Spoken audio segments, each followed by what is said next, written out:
that point you can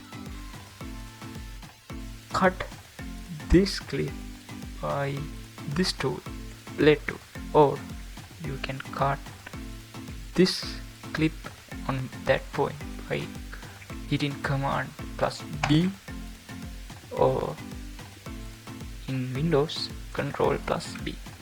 Okay, that is the second way cut a clip on Resolve workflow. Here you can see, brother, nothing happens because we didn't add any dislow here. So we can add non-additive dislow. So sorry, we can add non-additive dislow, but nothing happened. We can do thing. So we can, in here you can see adjustment.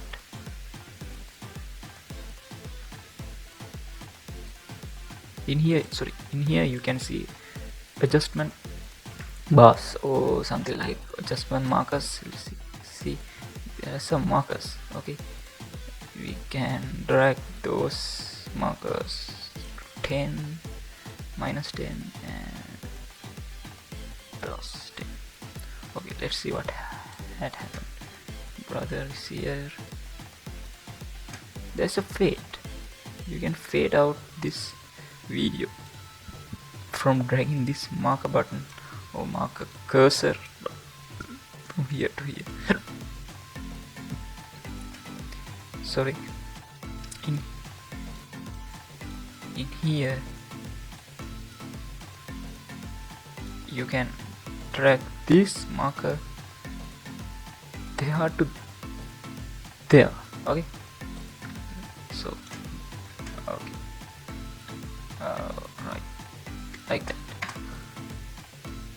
Additive dislow is already activated on this frame, that frame. Okay,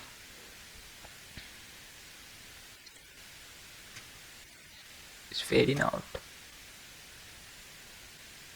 You can also add same thing to our text and our voiceover show music.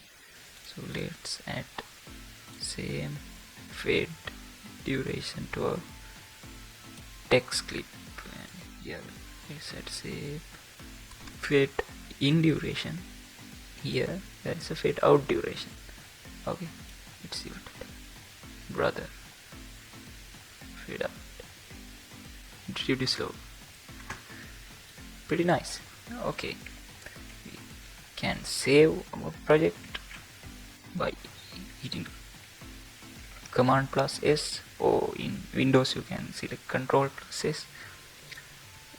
Here in system preferences, Davince, here preferences, user and editing.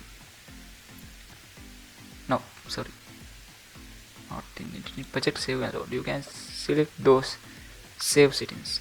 Live save means when you close the Resolve, every time you close the Resolve, it automatically saves your project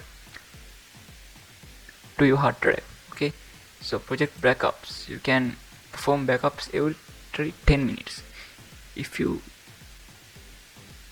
tick this checkbox, your project perform backups every 10 minutes, and hourly backups for the past 2 hours, daily backups for the past 2 hours, 2 days. So the